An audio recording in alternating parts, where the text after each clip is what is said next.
innal 'abda la yudhnibu dzamba fayadkhulu bihil jannah.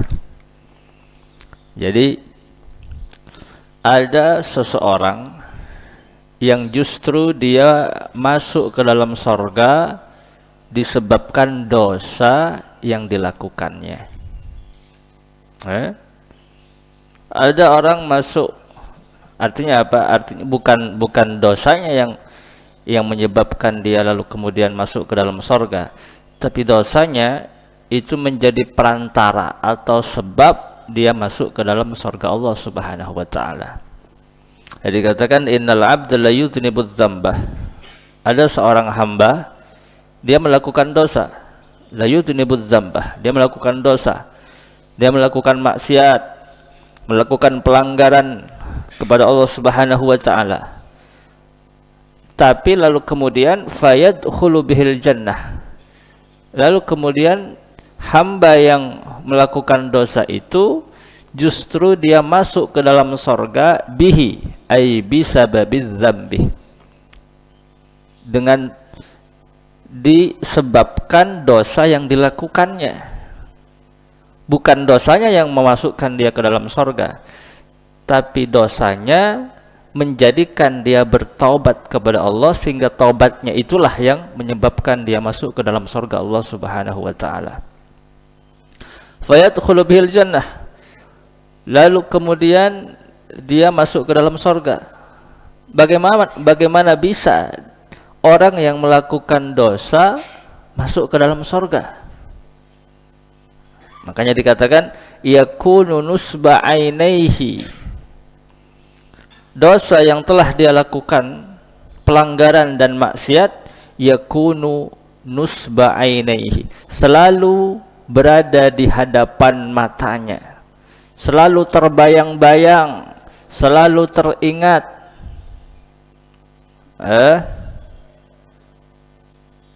Bimar'a, selalu terbayang di hadapan, terlihat, tampak di matanya, di pandangannya, dan terdengar di pendengarannya. Itu yakunu nusba ainihi. Setelah dia berbuat maksiat, setelah dia berbuat dosa, terbayang-bayang terus, teringat terus, lalu kemudian dia terketuk hatinya, menangis, menyesal. Lalu kemudian taiban, dia ingin bertaubat kepada Allah Subhanahu wa ta'ala. Faran, dia lari dari dosa yang dia lakukan, mendekat kepada Allah Subhanahu wa ta'ala. Kalau kita takut kepada binatang, kepada harimau, kita lari dari harimau. Tapi kalau kita takut kepada Allah, kita mendekat kepada Allah Subhanahu wa ta'ala. Jadi lari dari dosa, mendekat kepada Allah. Jadi kalau orang takwa itu takut kepada Allah. Jadi takutnya hamba kepada Allah itu tidak sama dengan takutnya hamba kepada musuh. Kalau kita takut kepada musuh, kita lari sejauh mungkin. Tapi kalau kita takut kepada Allah, justru kita mendekat kepada Allah Subhanahu wa ta'ala. Jadi taiban, dosa yang dia lakukan terbayang-bayang terus, nusba ainaihi, terlihat terus. Tidur mimpi telah berbuat dosa kepada Allah, terbangun dia terbayang-bayang, lagi makan dia ingat dosanya kepada Allah, ketika berjalan dia teringat dosanya kepada Allah, terus begitu, sehingga apa? Terketuk hatinya, taiban, ingin bertobat dan kembali kepada Allah Subhanahu wa ta'ala. Farran, lari daripada dosa itu dan mendekat kepada Allah Subhanahu wa ta'ala, hatta yadkhula bihil jannah, sehingga pada akhirnya karena terus-menerus terbayang-bayang, menyesal, terdengar di dalam pendengarannya dosa yang dia lakukan kepada Allah. Jadi dosa itu, sebesar apapun dosa, kalau seseorang itu menyesal, maka tidak ada artinya besarnya dosa di hadapan Allah Subhanahu wa taala. Tapi dosa yang kecil yang tidak ada penyesalan itu besar di hadapan Allah. Bahkan orang yang merasa tidak berdosa, tidak bersalah, atau bahkan dia bangga dengan melakukan dosa kepada Allah Subhanahu wa taala, dosanya kecil, maka itu nilainya besar di hadapan Allah Subhanahu wa taala. Tetapi walaupun dosanya besar, berzina, membunuh, ada orang yang membunuh sampai 100 nyawa, lalu kemudian dia menyesal, bertobat, dan meninggal di dalam perjalanan tobatnya kepada Allah Subhanahu wa taala. Apa kata Allah? Masukkan dia ke dalam sorga. Masukkan dia ke dalam sorga. Ja'ata iban muqbilan ilallah, karena dia datang dalam keadaan bertobat dan kembali kepadaku, kata Allah Subhanahu wa taala. Maka besar dan kecilnya dosa itu tidak ada perbedaan. Perbedaannya adalah dosa itu menyebabkan dia bertaubat atau tidak kepada Allah. Dosanya itu menyebabkan hatinya menyesal atau tidak kepada Allah Subhanahu wa taala. Nah, dosa yang menyebabkan seseorang terketuk hatinya untuk bertobat kepada Allah, lalu kemudian dia bertobat hatta yadkhula bihil jannah, maka dia akan masuk ke dalam surga justru disebabkan dosanya itu. Walam ya'mal khairan qat, walaupun dia tidak beramal sedikit pun.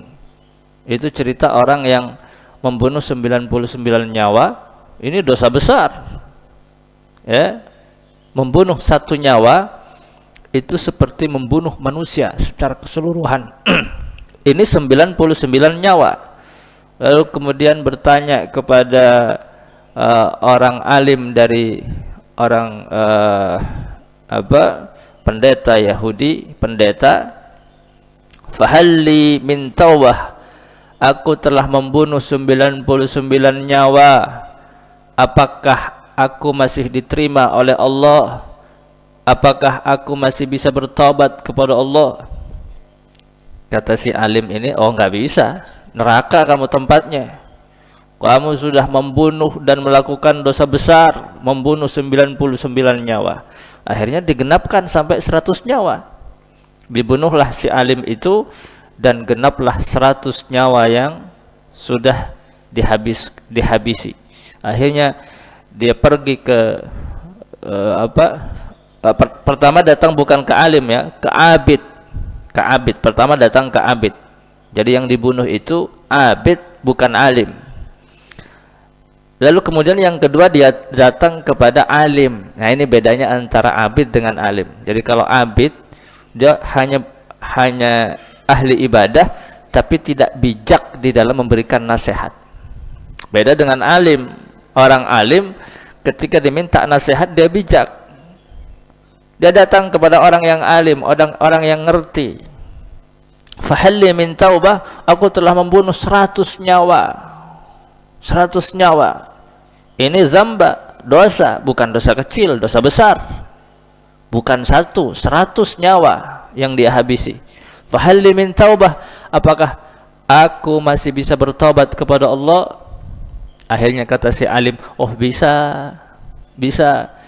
Intalik ila ardi kadza wa kadza fa inna biha unasun ya'budun Allah.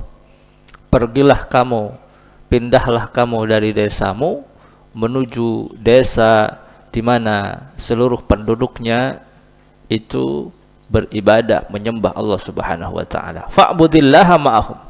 Maka beribadahlah kamu bersama mereka. Maka keluarlah si hamba itu yang ingin bertobat menuju tempat yang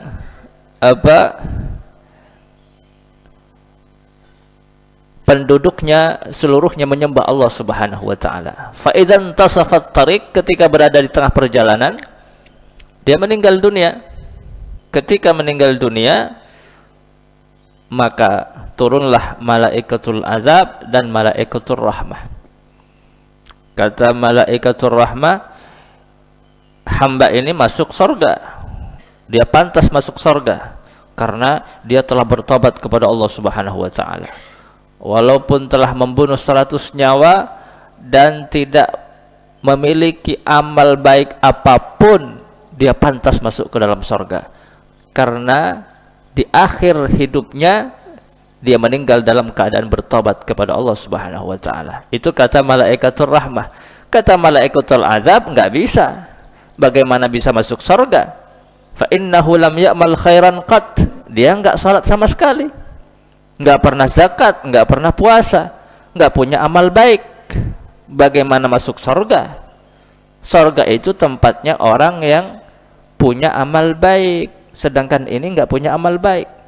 Lam ya'mal khairan qat, enggak punya amal baik sama sekali. Akhirnya apa? Akhirnya kata Allah, ukurlah jarak antara hamba itu dengan desa yang dituju. Kalau lebih dekat, maka masukkan dia ke dalam surga. Sebenarnya posisi hamba itu lebih jauh. Sebenarnya posisinya lebih jauh, lebih dekat dari desa di mana dia berangkat, ya, lebih jauh dari desa yang dituju sebenarnya. Tapi atas sifat rahmah dan kasih sayang Allah, jarak antara dia dengan desa yang dituju didekatkan oleh Allah Subhanahu wa taala. Jadi jaraknya yang didekatkan sehingga ketika diukur dia lebih dekat kepada desa yang dituju daripada desa di mana dia berangkat. Maka Allah masukkan dia ke dalam surga Allah Subhanahu wa taala. Berkat apa? Bukan berkat salatnya. Karena enggak pernah salat. Lam ya'mal khairan qat. Tapi masih ada iman. Tentu ini kuncinya masih iman kepada Allah Subhanahu wa taala. Walau mithqala dzarrah, walaupun ada iman, orang kalau ada iman walaupun seberat semut, maka pasti ada kesempatan untuk masuk ke dalam surga Allah Subhanahu wa taala. Jadi kuncinya iman. Orang yang ini enggak salat, enggak puasa, enggak zakat, lam ya'mal khairan qat. Justru dia berbuat dosa besar, tapi dia bertobat kepada Allah, masuk ke dalam surga. Jadi dosanya menyebabkan dirinya bertobat, menangis. Wallahu yuhibbu kulla qalbin hazin. Dan Allah itu cinta, suka kepada hambanya yang menangisi dosa dan kesalahannya kepada Allah Subhanahu wa taala. Wa man ahabbahu adkhalahu jannatah. Dan ketika Allah cinta kepada seorang hamba, adkhalahu jannatah, maka Allah masukkan ke dalam surganya. Jadi paralelnya adalah dia berbuat dosa, lalu kemudian dosanya menyebabkan dia menangis. Wallahu yuhibbu kulla qalbin hazin. Allah mencintai setiap hamba yang hatinya menangisi dosa dan kesalahannya kepada Allah. Wa man ahabbahu adkhalahu jannatah. Setiap orang yang dicintai oleh Allah pasti Allah masukkan ke dalam surga. Ya, jadi paralelnya adalah berbuat dosa, menangis, Allah cinta kepada setiap hati yang menangis. Wa man ahabbahu adkhalahu jannatah.